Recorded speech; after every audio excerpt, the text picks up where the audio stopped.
I'm Jill. And I'm Dirk. And we're the Tysons.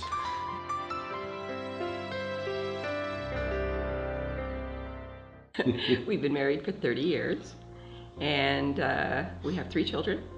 We have twins who are 27, Seth and Jared, and we have a 23-year-old daughter. I used to live in Arizona. That's where Dirk and I met, at Arizona State University, and we dated for a few years, and we just really clicked. And once we graduated, we had to decide we were going to break up or get married. And so we decided that we would get married, and we moved to New Jersey because that's where Dirk's from. We both grew up, I grew up in a Christian household, but we never really attended church much.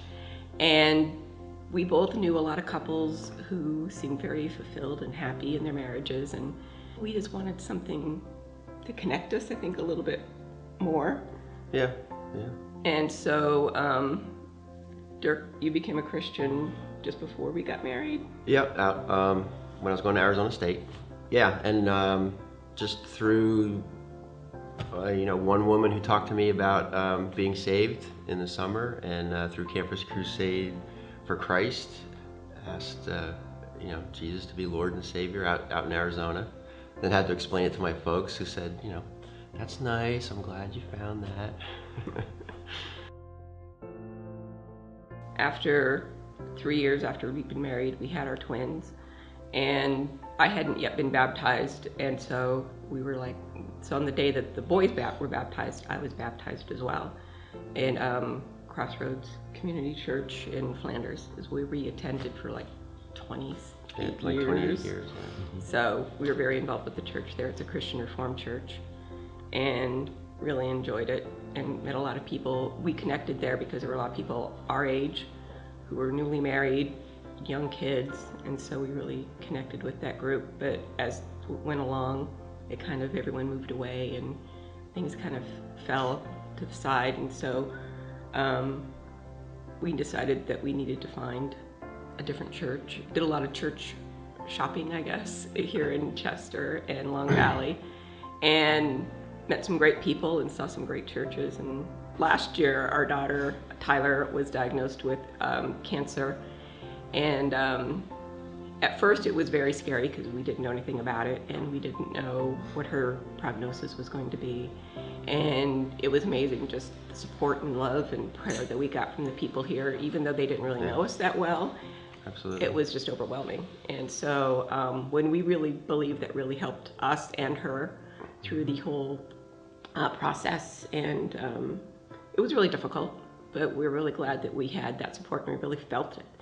And Crossroads, I actually called the pastor, even though the church wasn't around anymore, because I just wanted to thank him for all that he had done for our family in what I felt was preparing us to be able to go through that the way we did. So that was, there was a lot of good things that went on at Crossroads through all those years. Mm-hmm. But at the same time,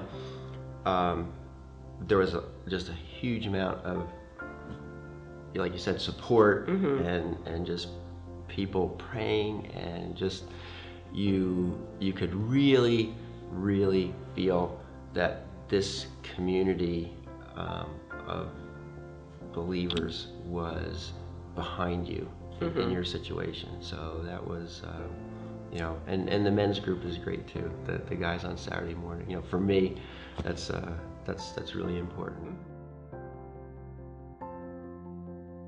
I guess being committed is something that we're both is important to us. Being committed to the church that we were at before was important to us, and just being a flyby, kind of like, oh, we go once in a while, or it's just not who we are. We want to feel like this is something, we want to show everyone this is important to us. And the best way of doing that, I guess, is by joining, becoming members. Yeah, and just to be able to participate, in the voting, and it's just another way of telling people that you fully support and are fully behind the direction that the church is taking.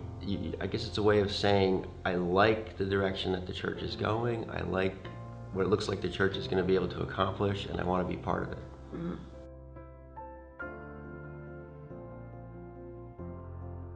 First thing I would say is hi, you know, and you know, because that's part of being a member. You know, you want to be that first handshake, that first face. You know, you feel very welcome here, rather than being like an exclusive church, like some, I guess, congregations like that. Like we don't accept just anybody. I feel very inclusive here. I really feel like everyone's welcome, and I really feel that way. People are welcome here, and people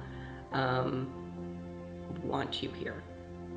And you don't always get that feeling when you go to some churches, and I really felt that when I came here. mm-hmm.